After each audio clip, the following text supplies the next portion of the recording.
తూర్పు నియోజకవర్గం అంటే మరి అభివృద్ధి అవినాష్ వల్లే జరుగుతుందని చెప్పి ఆయన యొక్క నమ్మకం, జగన్మోహన్ రెడ్డి గారి యొక్క నమ్మకం. దాంట్లో భాగంగానే వాళ్ళ ఈ ప్రాంతంలో ఈ కాలనీలన్నీ కూడా రోడ్లన్నీ పూర్తి చేశారు, డ్రైన్లు పూర్తి చేశారు, అట్లాగే రోడ్ సైడ్ పేమెంట్స్ కానీ బ్యూటిఫికేషన్ కానీ పూర్తి చేశారు.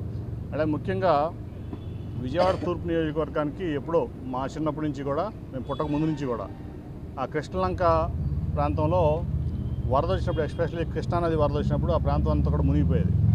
ఎప్పటికప్పుడు వాళ్ళు మెయిన్ రోడ్డు మీదకి వచ్చి అక్కడి నుంచి ఖాళీ చేసి వరద వచ్చినప్పుడల్లా అధికారులు చాలా ఇబ్బంది పడి మన స్టేడియంలోనో, పీడబ్ల్యూ గ్రౌండ్స్లోనో, లేకపోతే ఇంకా హాస్టల్స్లోనో, స్కూల్స్ బిల్డింగ్లోనో ఉండి ఆ ఇళ్ళన్నీ మునిగిపోయిన తర్వాత మళ్ళీ బాగు చేసుకుని లోపలికి వెళ్ళి ప్రజలు ఎప్పుడు కూడా ఇబ్బంది పడుతూ ఉండేవాళ్ళు.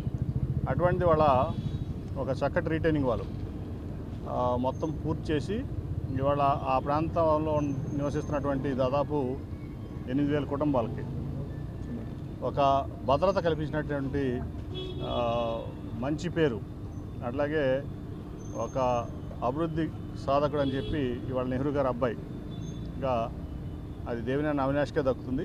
ఈ తూర్పు నియోజకవర్గంలో మరి 650 కోట్లతో ఇవాళ అభివృద్ధి చేశాయంటే నిజంగా కూడా చాలా గొప్ప. ముఖ్యంగా మనం యాక్చువల్గా తీసుకుంటే 3 సంవత్సరాలే గవర్నమెంట్ నడిచింది, 2 సంవత్సరాలు కరోనాతో పోయింది. లేదా ఇంకా బాగా జరిగేది. ఎప్పటి నుంచి ఒక ఎమ్మెల్యే కంటే ఎక్కువగా తను ఎమ్మెల్యే కాకపోయినా ఈ ప్రాంతానికి మరి జగన్మోహన్ రెడ్డి గారు ఎప్పుడైతే తనని ఇన్ఛార్జిగా నియమించారో వైఎస్ఆర్సీపీ పార్టీకి, అట్లాగే ఈస్ట్ నియోజకవర్గానికి ఏజెన్సీని కూర్చొని రమ్మనండి, లేదా ఇంటర్నేషనల్ ఏజెన్సీ రమ్మనండి, వైఎస్ఆర్సీపీ పార్టీ తరఫున నేను వస్తాను చర్చికి. జగన్మోహన్ రెడ్డి గారి దాకా ఎందుకు, నేను వస్తా వైఎస్ఆర్సీపీ పార్టీ తరఫున, నేను చర్చికి సిద్ధం. కాకపోతే ఈనాడు, జ్యోతో, TV5 లేకపోతే ఒక పొల్యూటెడ్ పోలరైజ్డ్ మీడియా కాదు కదా చర్చికి ఏది డెవలప్మెంట్ కాదు చెప్పేది. రమ్మనండి, ఒక నేషనల్ ఏజెన్సీని రమ్మనండి, లేదా ఇంటర్నేషనల్ ఏజెన్సీ రమ్మనండి, లేదా ఈవెన్ వన్ తీసుకొచ్చి రమ్మనండి, నేను చర్చకు వస్తాను మా పార్టీ తరఫు నుంచి. రమ్మని ఎంత డెవలప్మెంట్ జరిగింది నేను చెప్తాను, ఎంత చేశారు నేను చెప్తాను. మేము పాలించింది 5 ఏళ్లే, 3 ఏళ్లే, 5 ఏళ్ళలో. ఎందుకంటే 2 ఏళ్ళు కరోనాతో పోయింది, మీ అందరూ తెలుసు. ఇప్పుడు వాలంటీర్ సిస్టమ్ ఎంత బాగా పనిచేస్తుంది, సచివాలయ వ్యవస్థ ఎంత బాగా పనిచేస్తుంది. ఈ ప్రపంచంలో ఎక్కడ కూడా రాష్ట్రానికి ఒక సచివాలయం చూసాం.